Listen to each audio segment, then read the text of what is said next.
Se Deus pôde usar Abrão a fim de possuir a terra através da quarta dimensão miraculosa, e se Deus pôde rejuvenescer Abraão e Sara mediante a linguagem, sonhos e visões do Espírito Santo, então você também pode operar na quarta dimensão. A Bíblia, em Gênesis 30, do 31 ao 43, registra uma linda história a respeito de Jacó. Nunca tinha gostado da porção da Escritura que se encontra nos versos 37 a 39, onde Jacó arrumou as coisas de tal maneira que as ovelhas de uma só cor pariam cordeiros de pele salpicada e malhada. Perguntava: Senhor, por que permitiste essa superstição na Bíblia? É por isso que os modernistas estão criticando a Bíblia e chamando de contos de fada. De modo que, quando chegava a esta parte da Escritura, eu a saltava, temendo e preocupando de que houvesse uma parte da Escritura na qual não podia confiar. Certo dia, enquanto lia a Bíblia sobre a unção do Espírito Santo, de novo cheguei a este versículo e disse: vou soltar dessa parte. Isto não passa de superstição. Mas o Espírito Santo disse: espere um instante, nada da verdade bíblica é superstição. O caso é que você não compreende, você está cego. Mas estou aplicando aqui a lei especial da criação. Olhe, então veio-me uma tremenda revelação da verdade, e isto acrescentou uma nova dimensão ao meu ministério. Se a pessoa não usar as mesmas leis milagrosas da fé, é inútil esperar ver 1000 membros novos na igreja todos os meses. Seus esforços pessoais, a partir da obra da quarta dimensão, não podem jamais produzir esses resultados. Nesta época de sua vida, Jacó, o usurpador, tinha ido para a casa de seu tio Labão. Mas seu tio mudava seu salário tantas vezes que ele estava sendo passado para trás. Jacó, por sua vez, também enganava seu tio. Enganava-se mutuamente, e quando Jacó completou 40 anos de idade, não tinha de posses materiais a não ser um punhado de esposas e filhos e o desejo de construir um lar. Deus teve compaixão de Jacó e mostrou-lhe uma parte do segredo da quarta dimensão. Depois de receber esta revelação do Senhor, Jacó achegou-se a seu tio dizendo: Tio, trabalhei para o Senhor com esta condição. O Senhor pode tirar do rebanho ao redor os animais salpicados e malhados, e cuidarei somente dos animais de uma cor só. E se de alguma forma esses animais parirem filhotes salpicados e malhados, então estes serão meu salário. O tio de Jacó quase deu um pulo. Pensou consigo mesmo: agora este camarada está enganando a si mesmo. Esses animais de uma só cor têm pequeníssima chance de parir filhotes salpicados e malhados. Agora posso ter seu serviço sem pagar-lhe o salário. De modo que o tio de Jacó lhe disse: sim, isso é maravilhoso. Farei esse contrato com você. Tirou, pois, Labão todos os animais salpicados e malhados e os levou a uma grande distância, deixando Jacó somente com os animais de cores firmes. Jacó foi às colinas, cortou varas de álamo, de aveleira e de plátano, e lhes removeu a casca em riscas abertas. Então fez ele uma cerca destas varas salpicadas e malhadas, e as colocou em frente do bebedouro, nos canais de água onde os animais vinham beber as águas. Aonde eles vinham para se acasalar e conceberem quando vinham a beber água. Ali ficava Jacó dia após dia observando os animais em frente daquelas varas salpicadas e malhava. A Bíblia diz que logo depois que os animais davam crias listadas, salpicadas e malhadas, Deus criou uma visão e um sonho na mente de Jacó. Antes, seu subconsciente havia estado cheio de pobreza, fraquezas e trapaças, de modo que sua luta foi muito difícil e suas recompensas eram poucas.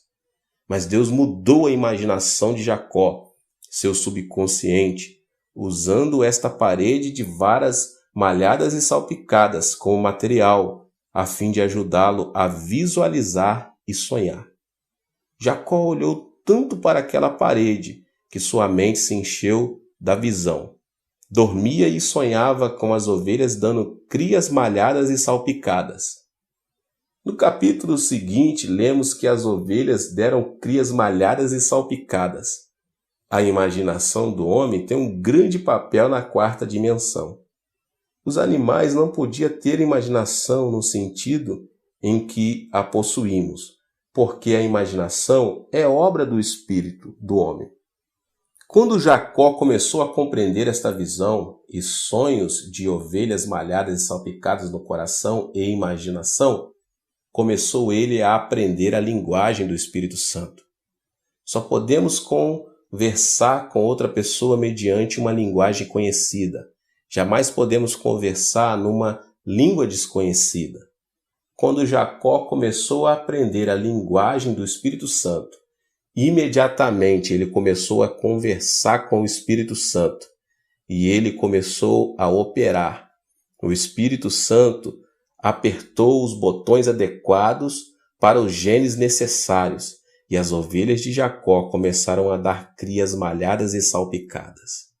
Logo Jacó começou a ter uma grande multidão de animais malhados e salpicados e tornou-se um dos homens mais ricos do Oriente. Há mais de 8.000 promessas na Bíblia e cada uma delas é como uma vara malhada e salpicada para você. Não é necessário que você vá cortar varas de álamo, de aveleira e de plátano.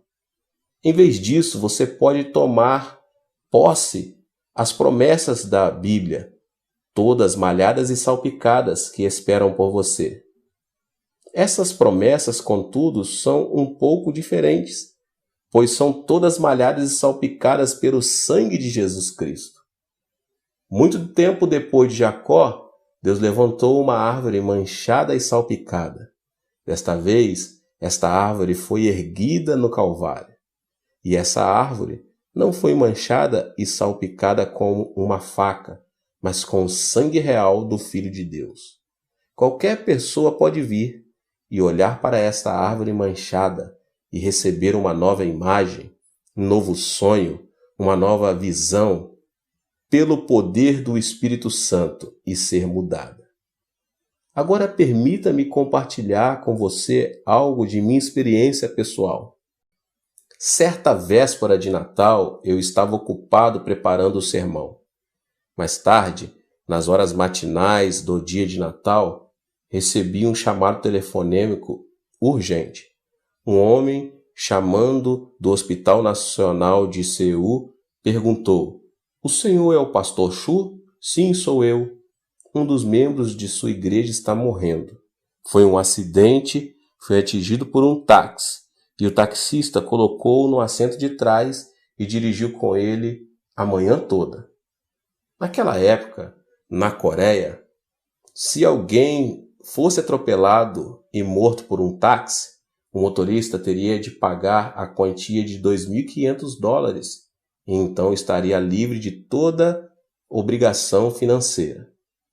Mas se a vítima tivesse sido somente ferida, o motorista teria de pagar todas as despesas médicas e hospitalares, de modo que se o motorista atropelasse alguém e ninguém visse a coisa acontecer, ele então dirigiria o carro com aquela pessoa até que a vítima morresse. Assim, ficaria livre e mais barato.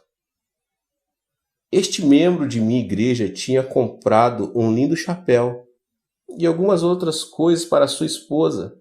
Estava tão empolgado com a alegria de dar esses presentes que não prestou atenção ao sinal vermelho e foi atingido por um táxi. Era de tarde para de noite e ninguém testemunhou o acidente. Por isso, o motorista do táxi havia levado o homem em seu carro toda a noite.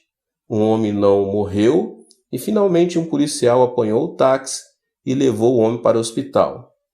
O impacto tinha prejudicado muito os seus intestinos e o seu estômago estava cheio de sujeira e sangue. O tétano já estava começando.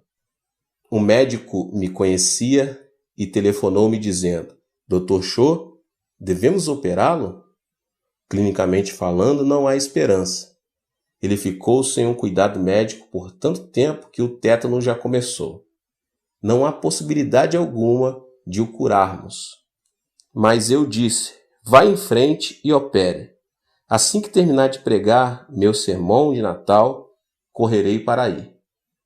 Depois do culto de Natal, corri para a sala de pronto-socorro do Hospital da Universidade Nacional de Seul. E lá estava um membro de nossa igreja, totalmente inconsciente. O médico repetiu que não havia esperança.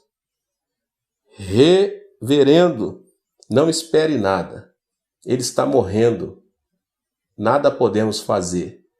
Quando abrimos seu estômago, vimos 3 lugares onde os intestinos foram completamente cortados e estas áreas estavam cheias de excremento à sujeira.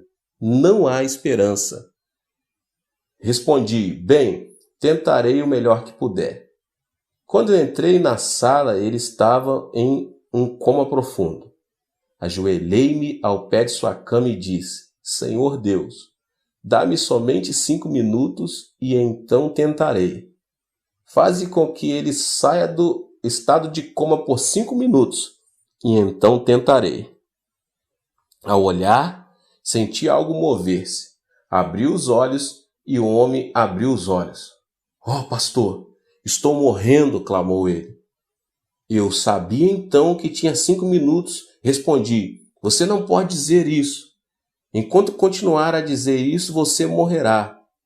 E assim não poderei ajudá-lo. Você deve mudar sua imaginação e pensamento. Mude sua visão e sonho, pois a única maneira de exercer domínio sobre este corpo material, que pertence à terceira dimensão, é mediante a imaginação, visões e sonhos. Portanto, ouça-me. Chama à sua mente a imagem de um jovem. Ele diz até logo à esposa: está cheio de beleza e saúde. Vai para o escritório e termina os negócios do dia com êxito. Todo mundo o respeita e admira. Chega à noite e ele compra lindos presentes para sua esposa, que o espera em casa para o jantar. Quando ele chega, ele corre para o portão e dá-lhes as boas-vindas com um forte abraço e beijo.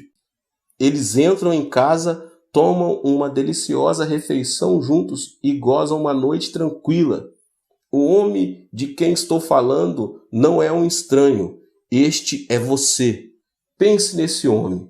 Coloque essa imagem em sua mente. Olhe para esse homem e diga no seu coração: esse homem sou eu. Não forme imagem da morte. Não faça imagem de cadáver.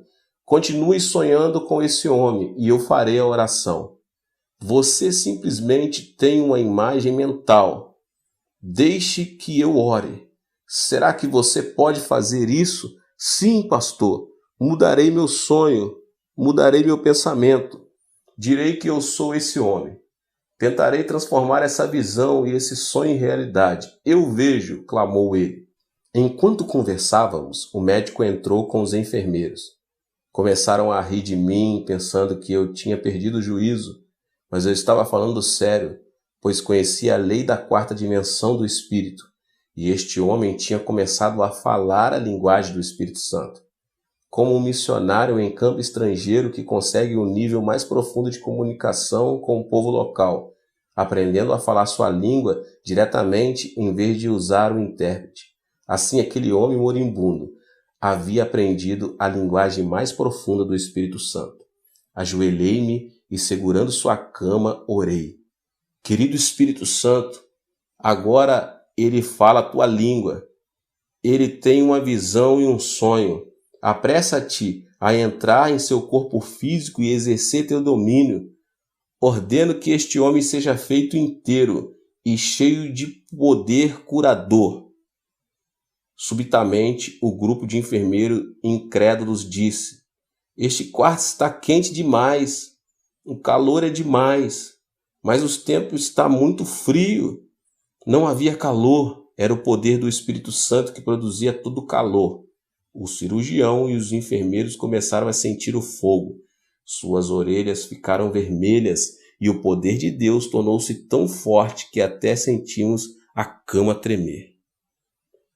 Para o espanto de todos, em uma semana aquele homem levantou-se e saiu andando do hospital. Agora ele trabalha no campo dos produtos químicos e está maravilhosamente bem. Sempre que vejo na manhã de domingo, sentado na galeria, digo a mim mesmo: louvado seja Deus. Falamos a língua do Espírito Santo. Criamos. Aleluia! Permita-me contar-lhe outro incidente. Certo dia, estava no meu escritório e uma senhora de cerca de 50 anos de idade entrou chorando. Pastor, meu lar está completamente destruído. Para de chorar, respondi, e conte-me o que aconteceu. O Senhor sabe que possuímos vários filhos e somente uma filha. Ela se transformou em hippie, dorme com amigos de meu marido e com os amigos de meus filhos, indo a um hotel para o outro, de uma boate para outra. Ela se tornou uma vergonha para nossa família, chorava ela. Meu marido não pode ir para o escritório, meus filhos morrem de vergonha e agora todos não querem sair de casa. Tentei de tudo, até pedi que o Senhor a matasse. Oh, pastor Chu, o que devo fazer? Pare de reclamar e chorar, disse-lhe eu. Agora posso ver claramente porque Deus não respondeu a sua oração. A senhora estava apresentando a ele o tipo errado de impressão mental. Em sua mente, a senhora estava sempre levando a ele a imagem de uma prostituta, não estava? Retorquiu ela. Sim, bem, é isso, é o que ela é. Ela é uma prostituta. Se a senhora deseja vê-la mudada, então deve submeter outra impressão mental, disse-lhe. A senhora deve limpar a tela da sua imaginação e deve começar a projetar uma nova imagem. Ela rejeitou a ideia dizendo, não posso, ela é imunda, feia e desgraçada. Pare de falar isso, façamos uma nova imagem. Vamos trazer à mente outro tipo de árvore malhada e salpicada. A senhora ajoelha-se aqui e me ajoelharei em sua frente. Vamos ao pé do Calvário, levantemos as mãos, olhemos para Jesus morrendo na cruz, sangrando e quebrado. Por que está ele pendurado ali? Por causa da sua filha. Colocamos sua filha justamente atrás de Cristo Jesus.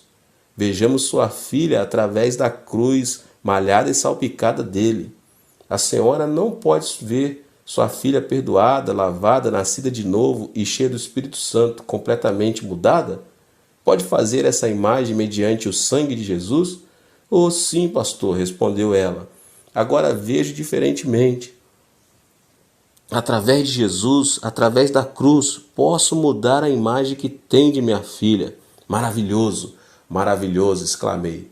Mantenha essa impressão clara, vívida e gráfica de sua filha em mente dia após dia. Então o Espírito Santo poderá usá-la, pois sua linguagem é levada através da visão e do sonho.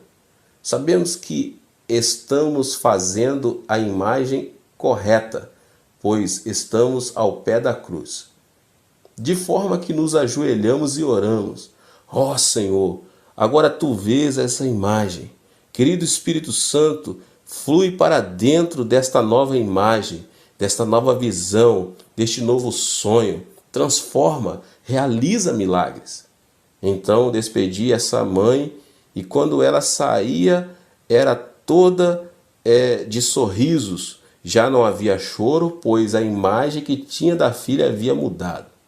Certo domingo, alguns meses mais tarde, subitamente ela entrou em meu escritório, trazendo consigo uma linda jovem senhora. Quem é esta jovem senhora? Perguntei. Esta é minha filha, sorriu ela. Deus respondeu a sua oração? Oh, sim, respondeu, asseverou ela. Então, ela me contou a história toda. Certa noite, sua filha estava dormindo no motel com um homem. Ao acordar de manhã, sentiu-se imunda e desgraçada. Sentiu uma grande infelicidade na alma e teve um desejo profundo de voltar para casa, mas estava apavorada com a reação dos pais e dos irmãos. Não obstante, decidiu arriscar, dizendo a si mesma: tentarei mais uma vez, e se me chutarem, então será a minha última tentativa. De modo que ela foi à casa dos pais e tocou a campainha. Sua mãe foi atender e, quando viu a filha, suas feições se iluminaram como se o sol estivesse acendendo em seu rosto. Saudou a filha: bem-vinda, minha filha, e correu para abraçá-la. A filha ficou totalmente dominada pelo amor da mãe e desandou a chorar. Sua mãe havia orado e a imagem de sua filha fora inteiramente mudada. Ela tinha dado as boas-vindas à filha naquele mesmo instante e aberto a ela seus braços de amor. A mãe levou-a para a igreja durante 2 ou 3 meses. Ela ouviu os sermões, confessou todos os seus pecados, entregou o coração a Jesus Cristo e recebeu o batismo no Espírito Santo. Ela se tornou uma criatura absolutamente nova em Cristo e, com o tempo, encontrou um marido maravilhoso. Esta filha agora tem 3 filhos e é uma das líderes da unidade celular mais importante dos lares da minha igreja. É uma evangelista ardorosa.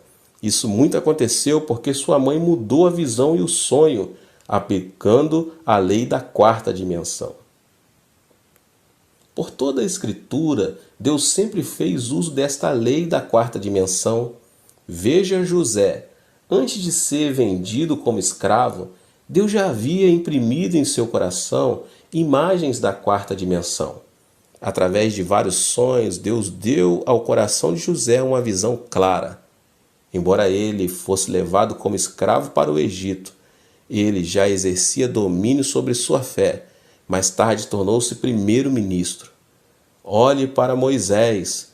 Antes de construir o tabernáculo, ele foi chamado para o Monte Sinai. Lá permaneceu por 40 dias e 40 noites, e foi-lhe dada uma imagem mental do tabernáculo. Exatamente como ele viu na visão e sonho, ele o construiu. Deus deu visões a Isaías, Jeremias, Ezequiel e Daniel, todos eles importantes servos do Senhor. Deus os chamou à 4ª dimensão e ensinou-lhes a linguagem do Espírito Santo. Então eles fizeram a oração da fé. Isso também foi verdade com referência ao apóstolo Pedro. Seu nome original era Simão, que significa cana. Quando Pedro veio, trazido por André, Jesus olhou em seus olhos e sorriu. Sim, você é Simão, você é uma cana. Sua personalidade é tão dobrável, tão mutável. No momento você está com raiva e no outro você sorri. Às vezes você se abriga e outras vezes você mostra inteligente por ser. Você é realmente uma cana, mas vou chamar-lhe rocha. Simão, uma cana, está morto para o mundo e Pedro, a rocha, está vivo. Pedro era pescador. e conhecia as qualidades fortes e estáveis de uma rocha. Em sua imaginação, imediatamente começou a ver a si mesmo como uma rocha. Ele observava as ondas lavadas pelo vento do mar da Galileia baterem contra a rocha, engolpeando-a em espumas, e a rocha parecia ter sido vencida. Mas no instante seguinte ele via toda a água quebrando contra a rocha, deslizando-se dela, e a rocha ainda permanecia. Pedro dizia vez após vez: sou eu como uma rocha? Sou? Sim, sou como uma rocha. Deus mudou o nome de Jacó para Israel, que significa o príncipe de Deus. Ele era um trapaceiro e suplantador, mas foi chamado de príncipe. Foi depois disto que ele mudou. Os não crentes do mundo, todos estão envolvidos em meditação transcendental e meditação budista. Na meditação, pede-se que a pessoa tenha uma visão e um objetivo claro. No Soka Gakkai, constrói uma imagem de prosperidade, repetindo frases vez após vez, tentando desenvolver a quarta dimensão espiritual do homem. E essas pessoas estão criando algo. Embora o cristianismo tenha chegado ao Japão há mais de 100 anos, conta com somente 0,5% da população. E o Soka Gakkai possui milhões de seguidores. Soka Gakkai tem aplicado a lei da quarta dimensão e tem realizado milagres. Mas no cristianismo só há falatórios sobre teologia e fé. As pessoas são criadas à imagem de Deus. Deus é um Deus de milagres. Seus filhos, portanto, nascem com o desejo de ver milagres realizados. Sem ver milagres, as pessoas não podem satisfazer-se de que Deus é poderoso. Você é o responsável por suprir milagres para essas pessoas. A Bíblia não é da terceira dimensão, mas da quarta, pois nela lemos a respeito de Deus e da vida que Ele tem para nós, e podemos também aprender a linguagem do Espírito Santo. Ao ler a Escritura, você pode ampliar suas visões e seus sonhos. Fabrique suas visões e sonhos e crie. Permita que o Espírito Santo venha e avive as passagens bíblicas que você lê e implante visões nos jovens e sonho nos velhos. Se lhe falta a mobilidade e a oportunidade de um missionário, pelo menos você pode sentar-se numa cadeira e sonhar. Isso tem poder. Permita que o Espírito Santo venha e lhe ensine a sua linguagem, a linguagem dos sonhos e visões. Então, conserve essas visões, conserve esses sonhos e deixe que o Espírito Santo flua através dessa linguagem e crie. Deus deseja conceder-lhes desejos do seu coração. Deus está pronto a cumprir esses desejos, porque a Bíblia diz: agrada-te do Senhor e Ele satisfará os desejos do seu coração. Salmo 37:4. Lemos também em Provérbios 10:24. O anelo dos justos Deus o cumpre.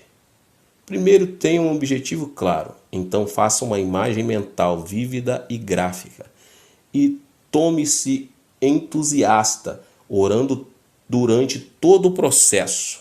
Não seja enganado pela conversa da expansão mental e do yoga, da meditação transcendental ou do Soka Gakkai.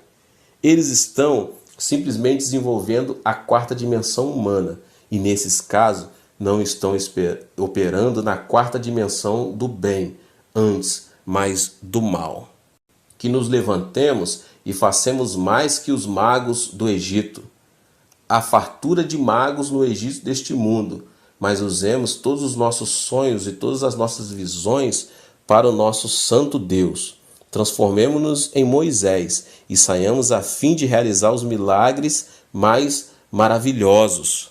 Os milagres são uma ocorrência comum em nossa igreja, de modo que, por experiência, posso dizer que o homem não é meramente outro animal. Você não é uma criatura comum, pois tem no coração a quarta dimensão, E a quarta dimensão tem domínio sobre as 3 dimensões materiais: o mundo cúbico, o mundo plano e o mundo da linha. Mediante o domínio da quarta dimensão, o reino da fé, você pode dar ordem às suas circunstâncias e situações, trazer beleza ao feio, ordem ao caótico, sarar os enfermos e consolar os que sofrem. Bem, meus irmãos, Deus te abençoe.